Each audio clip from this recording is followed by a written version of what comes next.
ओम श्री गणेशाय नमो। श्री शिव महापुराणे तृतीये पार्वती खंडे अथ त्रयोदशोऽध्याय।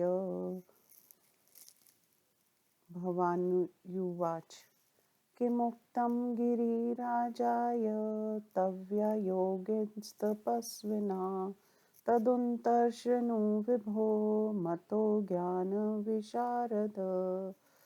तपाशक्तयान्वन्त शम्भो करोषि विपुलं तपः तव बुद्धिरियं जाता तपस्तप्तुं महात्मना।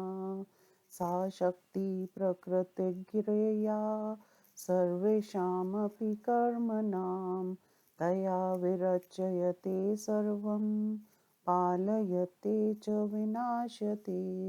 कस्तवं का प्रकृतिः सूक्ष्मा भगवत्सतं द्रमिष्यताम् विना प्रकृत्या च कथं लिङ्गरूपी महेश्वरा। अर्चनीयोऽसि वन्द्योऽसि दयेयोऽसि प्राणिनां सदा प्रकृत्या च विचार्येति हृदा सर्वं तदुच्यताम्। ब्रह्मोवाच पार्वत्यास्तद्वच्छ्रुत्वा महोत्तीकरणे रता सुविहस्य प्रसन्नात्मा महेशो वाक्यं ब्रवीत्। महेश्वर उवाच तपसा परमेनैव प्रकृतं नाशयाम्यहं प्रकृत्या रहिता शम्भुरं तिष्ठामि तत्पदा। तस्माच्च प्रकृते सर्दिन कार्यसङ्ग्रहे क्वचित् स्थात्वयं निर्विकारेक्ष लोकाचारविवर्जिते। ब्रह्मोवाच इत्युक्ता शम्भुना तात लौकिकव्यवहारत सुविहस्य हृदयाकाली जगाद मधुरं वच। काल्युवाच यदुक्तं भवता योगी नन्वचन् शङ्कर प्रभो सा च किं प्रकृतिर्न स्यात् तीत्सतां भवान् कथम् एतदिचार्य वक्तव्यं तत्त्वतो हि यथा ततं प्रकृत्या सर्वमेतच्च बद्धमस्ति निरन्तरं। तस्मात् तत्त्वया न वक्तव्यं न कार्यं किञ्चिदेव हि वचनं रचनं सर्वं प्राकृतं विधि चेतसा। यच्छ्रेष्योषि यदश्नासि यत् पश्यसि करोषि यत् तत् सर्वप्रकृते कार्य मिथ्यावादो निरर्थक। प्रकृते परं श्रेत्वं किमर्थं तप्यसे तपा तव्या शम्भोऽधुना ह्रास्मिन् निग्रोहिंवति प्रभो। प्रकृत्या गिलितोऽसि त्वं न जानसि निजं हरा निजं जानसि चेदीश किमर्थं तप्यते तपा। वाग्वादेन च किं कार्य मम योगिनस्तव सह प्रत्यक्षेहानुमानस्य न प्रमाणं विदुर्बुधा। इन्द्रियाणां गोचरत्वं यावद्रवति देहिनां तावत् सर्वं विमन्तव्यं प्राकृतं ज्ञानिभिर्धिया। किं योगीश शृणु मद्वचनं परं सा चाहं पुरुषोऽसि त्वं सत्यं सत्यं न संशय।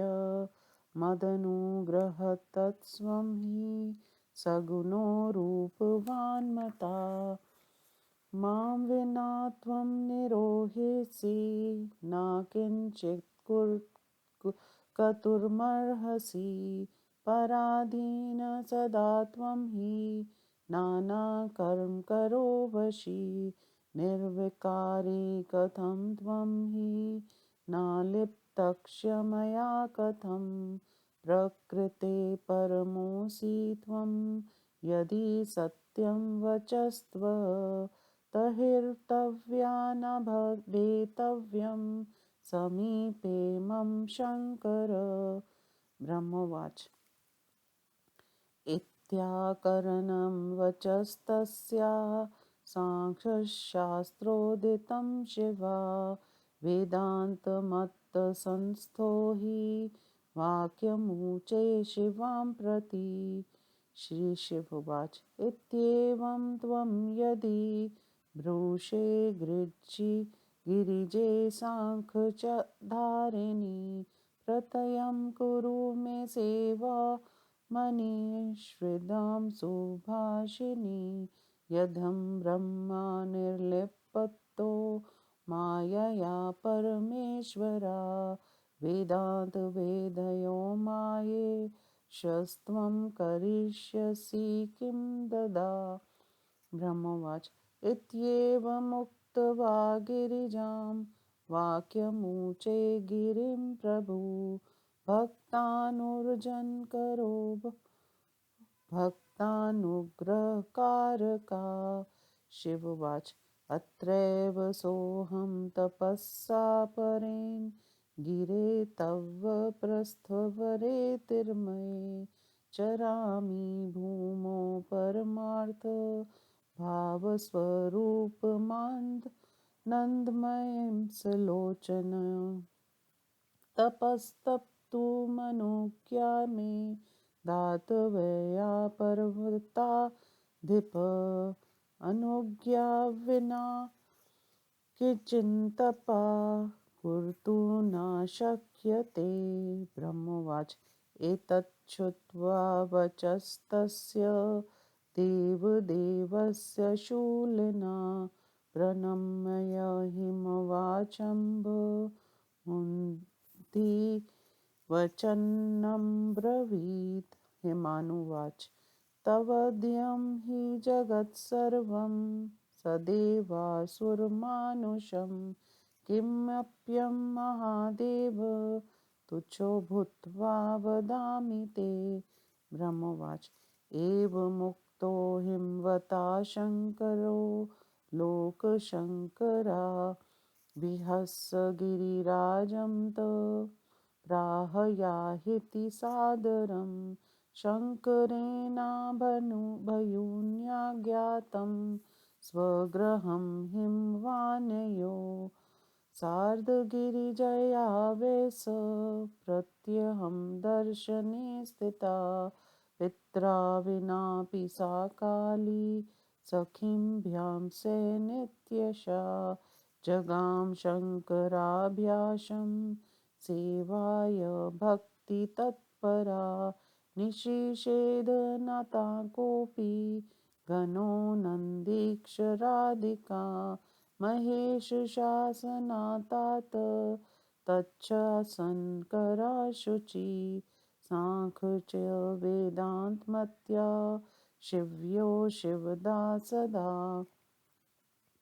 संवादसुकृचोक्तोक्यो भिन्यो सुविचारता गिरिराजस्य वचनात्नयां तस्य शङ्करा पाक्षरे समीपे जग्रा गौरवादत्तिद्गोपरा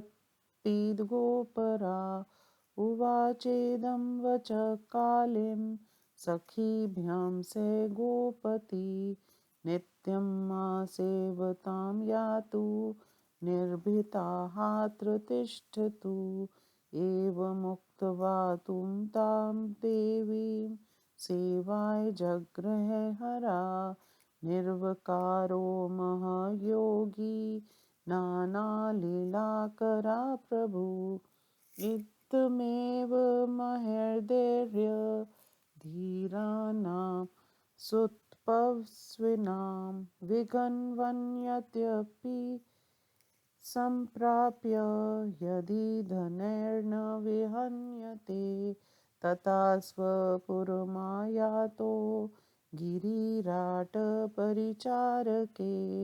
मुमोदातीव मनसि सप्रिय स मुनीश्वरा हरक्ष ध्यानयोगेन परमात्मानमादरात् निर्विघ्नेन स्वमनसा त्वासि चिन्तयन्तु स्थिता काली सखीभ्यां सहिता प्रत्यं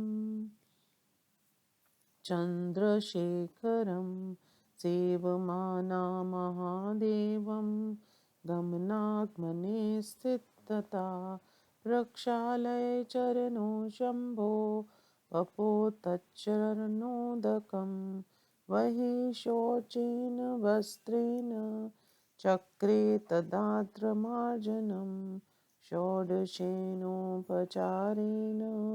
सम्पूज्य विधिवदरं पुनः पुनः सुप्रणमय ययो नित्यं पितुर्गृहम् एवं संससेवमान्यां शङ्करं ध्यानतत्परं व्यतीयाय महान् काला शिवाया मुनिसत्तम कदाचित् सहिता काली सखीभ्यां शङ्कराक्षमे वितेने सुन्दरं गानं सुतलां संरवतर्णम कदाचित् कुशपुष्पाणि समिधं नयति सभयं सखीभ्यां सतान् संस्कारं कुर्वती न्यवसत्तदा कदाचिन्यता गेहि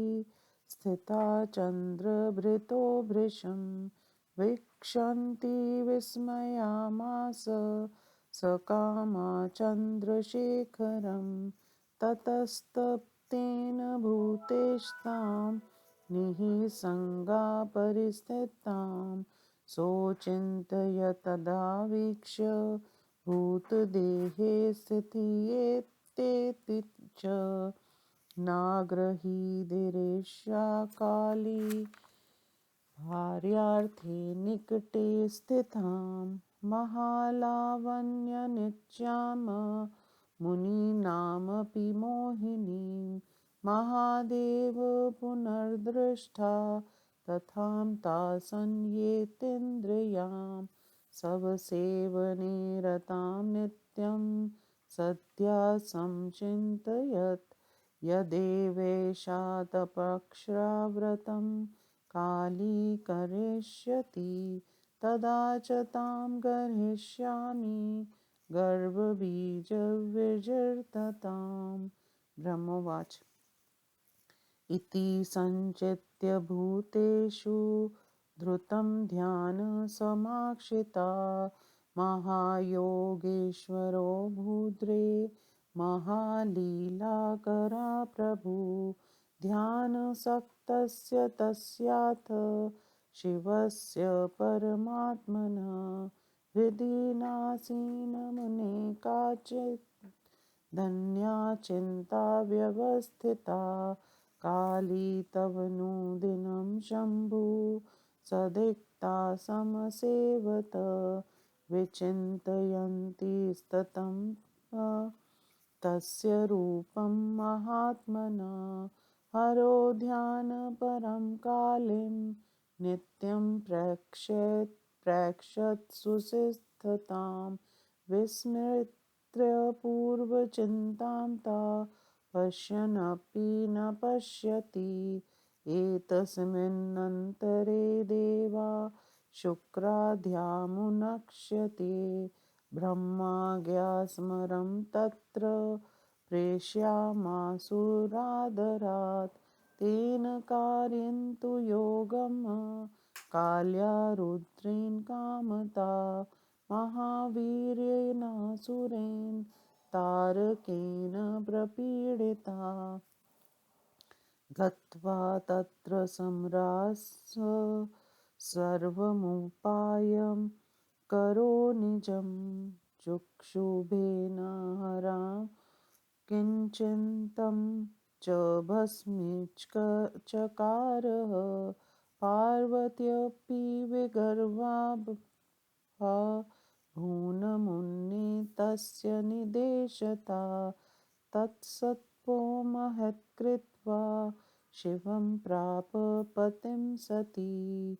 बभूवतुस्तो सुप्रीतो पार्वती परमेश्वरो। चक्रतुर्देवकार्यं हि परोपकरणे रतो। इति श्री शिव महापुराणे द्वितीयायां रुद्रसंहितायां तृतीये पार्वती खंडे पार्वती परमेश्वर संवादवर्णनम नामो त्रयोदशोऽध्याय। हिंदी अनुवाद। भवानी ने कहा, हे ज्ञानियों में श्रेष्ठ योगीराज, आपने गिरिजा राज से क्या कहा?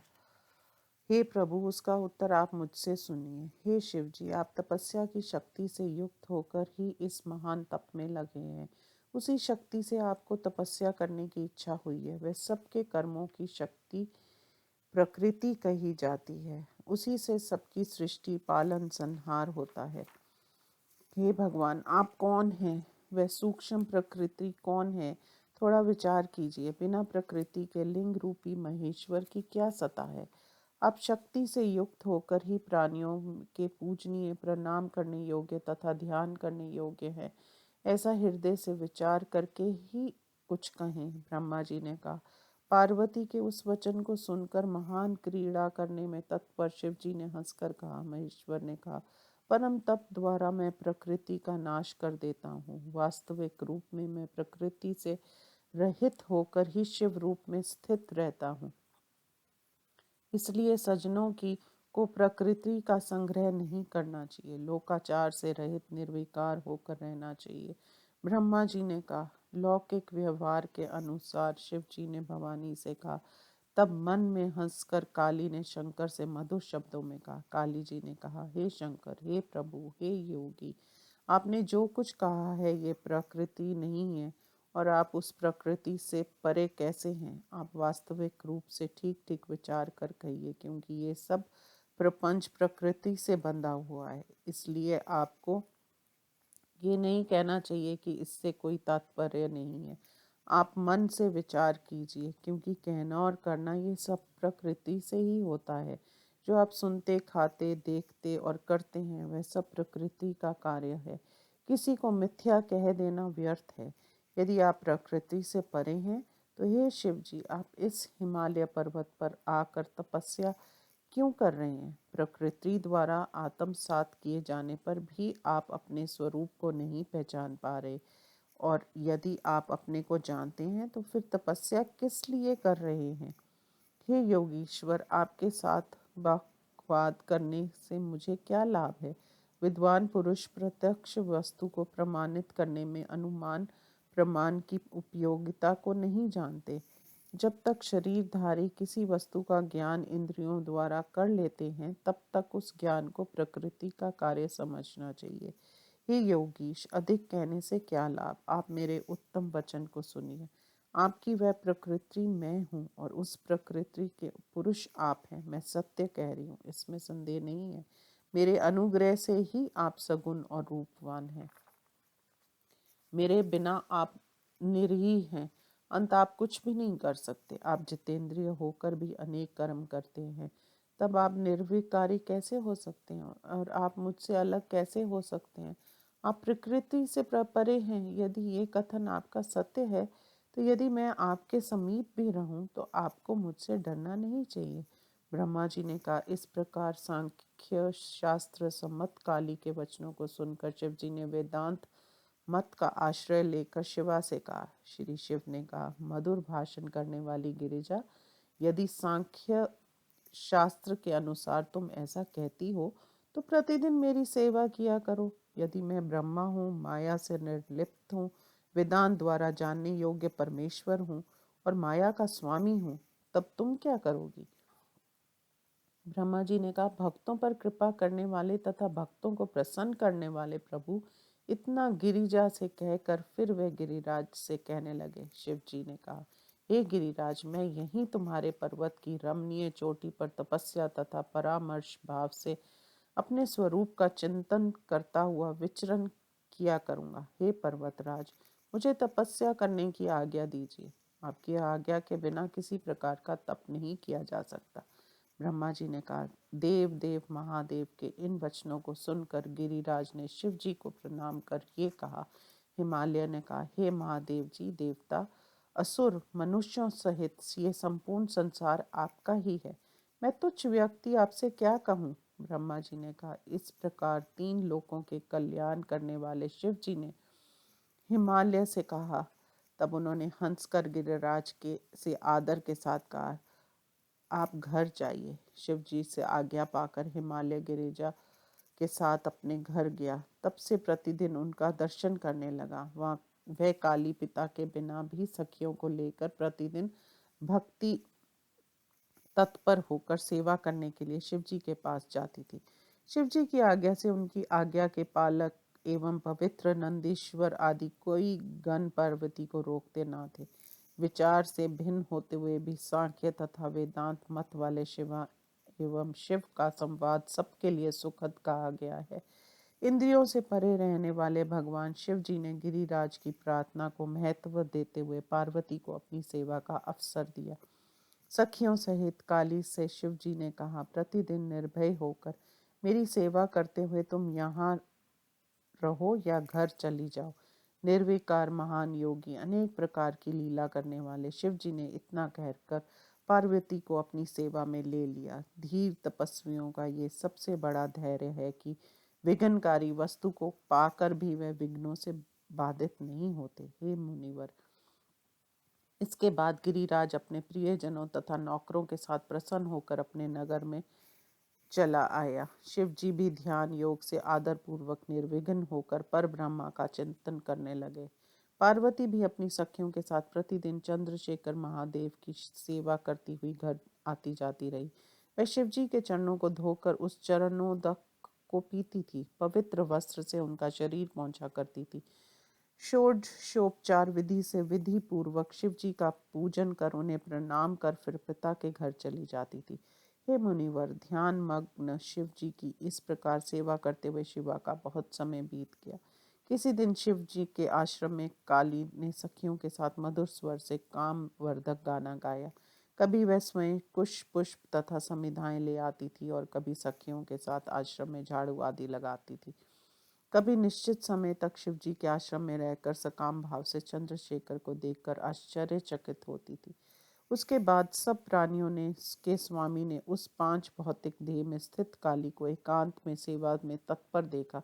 तब वे विचार करने लगे। फिर भी शिव जी ने मुनिजनों के मन को मोहित करने में समर्थ पास में रहने वाली अनुपम सुंदरी को भार्य रूप में ग्रहण नहीं किया।